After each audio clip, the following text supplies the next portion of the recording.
Bonjour à tous et bienvenue dans cette vidéo où je vais plagier. Je vais reprendre le concept de Mayolek, Disney contre Pixar. Il est au courant et j'ai repris son tableau. Tout est bon. C'est pas du plagiat, c'est un hommage. Blague à part, Mayolek a fait sa 200e et j'ai fait une review short dessus en disant que je l'avais beaucoup apprécié. Et je me suis dit, j'aurais bien aimé pouvoir donner aussi mon avis sur chacun des petits points. Donc je lui ai demandé si je pouvais utiliser son tableau. Il était d'accord. Donc je vais vous donner mon avis sur les différents thèmes qu'il a abordés. Mais avant de commencer, il faut être clair sur un petit point. Je n'ai pas vu tous les Disney, je n'ai pas vu tous les Pixar. Mayo, oui, mais ce n'est pas mon cas. Par exemple, pour les Disney, je n'ai pas vu Taram et le chaudron magique. Je vois globalement de quoi ça parle, je vois globalement à quoi ça ressemble, mais je ne l'ai pas vu. Et pour Pixar, je n'ai pas vu Mille et une pattes, par exemple. Donc je ne peux pas juger entièrement tous les films Disney et Pixar. De toute façon, c'est un peu impossible vu la quantité astronomique de données qu'il y aurait à récolter. Mais globalement, je peux donner un avis. Et puis, au final, j'ai quand même vu beaucoup de Disney et Pixar quand même. Donc je pense que ça va, c'est pas trop biaisé. Trêve de bavardage, commençons par le premier point, l'animation. Pour moi, le point va clairement à Pixar. Pour une raison toute simple, l'animation est toujours belle. Disney peut faire de l'excellente animation, souvent meilleure que Pixar, mais le problème, c'est qu'ils ont aussi fait des trucs très bof. Et moi qui en ce moment avec les Disneylogies suis dans la période où ils savaient pas trop dessiner, faut bien que je me rende compte que Pixar, à part les 2-3 premiers films où la 3D est juste moche, mais c'était les débuts, globalement je suis jamais insatisfait par l'animation. Il y a des designs que j'aime moins, genre ça j'aime pas du tout le design. Mais l'animation est très belle. Et pour le deuxième point, la musique. Et là, les deux se valent en vrai, mais comme pour Mayo, je vais mettre le point à Disney parce qu'il y a les chansons.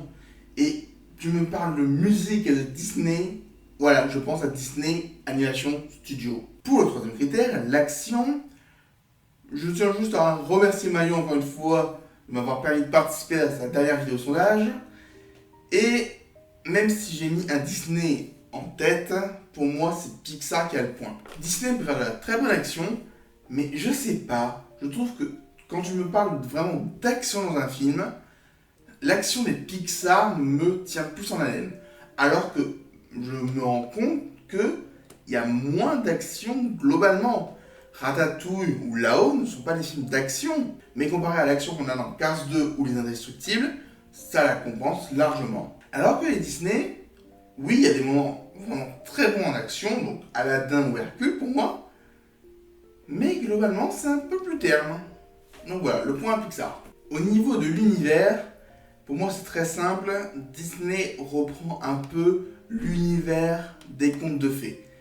Et au bout d'un moment, voilà, c'est beau, c'est magnifique, on est pris dans l'univers, mais il n'y a pas cette petite originalité que j'aime bien. Alors que Pixar, à part dans certains, on a toujours un truc qui va au-delà. Et même si des fois ils peuvent ne pas être trop inspirés, comme dans Luca, globalement, pour moi l'univers c'est Pixar qui gagne. Et au niveau de l'histoire, pareil, c'est Pixar. Disney reprend des contes pour enfants, et c'est bien, ils le font très bien. Mais Pixar essaye d'inventer au-dessus. Et j'aime bien quand il y a un peu d'originalité. Donc, un point de plus pour Pixar. Mais est-ce qu'il aura aussi le point pour les thèmes et les morales?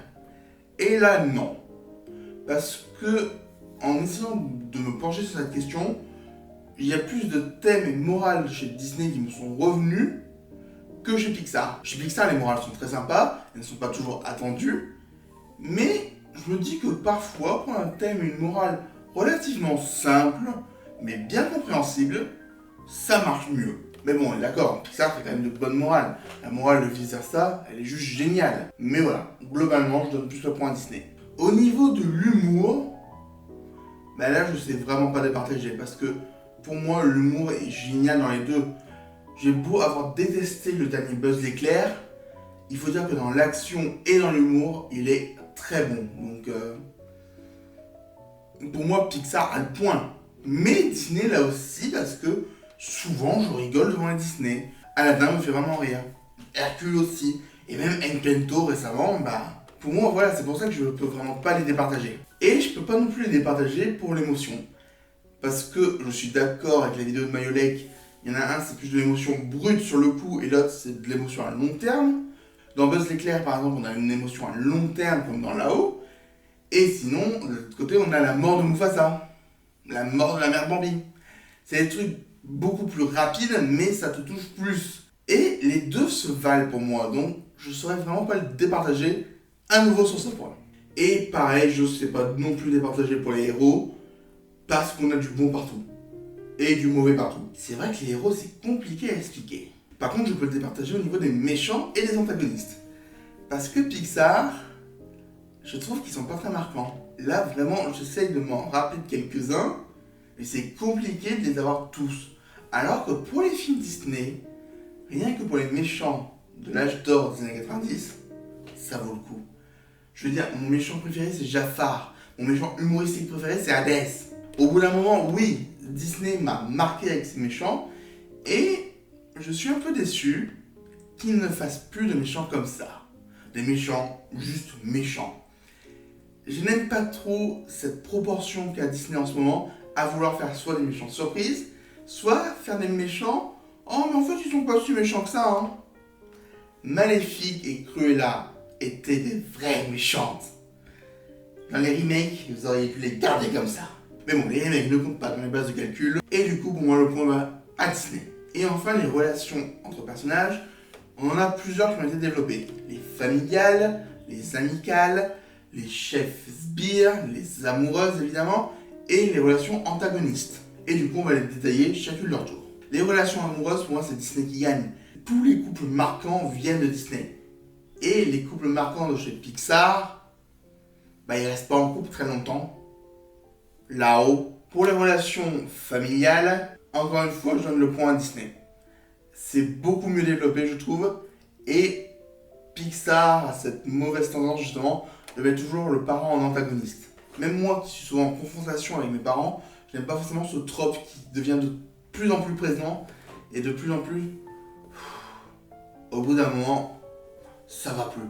C'est pas logique. Et c'est dommage. Par contre, au niveau des relations amicales, pour moi, c'est Pixar qui gagne. Quasiment tous les Pixar, t'as vraiment une relation de deux amis qui est créée, qui est forte et qui t'emmène dans le récit. Alors que chez Disney, on a plus des relations amicales qui sont vraiment on était là avant ou alors qui sont trop brusques. Elles sont toujours sympas, hein.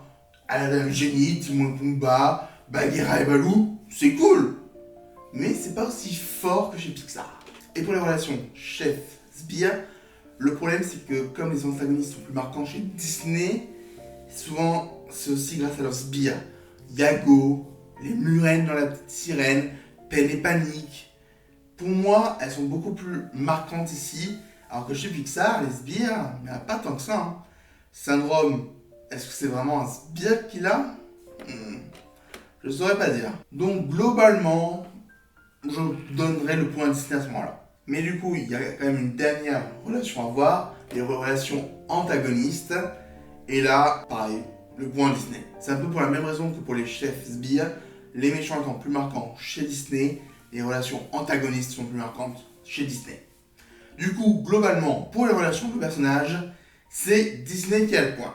Et du coup, on se retrouve avec une égalité. J'aurais bien aimé l'éviter là, c'est toujours facile de terminer avec une égalité, mais je vais un peu nuancer. Parce que là, on est d'accord qu'on a mis tous les critères au même niveau. Par exemple, pour moi, l'histoire et le développement de personnages sont plus importants que l'animation ou l'action. C'est d'ailleurs pour ça que je n'ai pas trop aimé Buzz l'éclair. Parce que l'action est géniale, l'animation est correcte, mais il n'y a pas de développement de personnage. Évidemment, c'est chacun à sa vision des choses, mais pour moi, il faut aussi hiérarchiser les critères. Et globalement, je me pose la question, est-ce que je suis plus hypé pour un film Pixar ou Disney? Et à cette question-là, je pense que ça serait Pixar. Parce que globalement, à part pour Buzz l'éclair, j'ai toujours envie de voir ce que ça peut nous proposer, de voir l'univers, de voir ce qu'on va nous raconter. Et même si je suis un peu déçu par moments, Buzz l'éclair, encore une fois, globalement, je passe de bons moments devant Pixar. Alors que Disney, il y a eu plus de ratés. Bon, sa carrière est plus longue évidemment, mais on est globalement à du 50-50 pour le moment.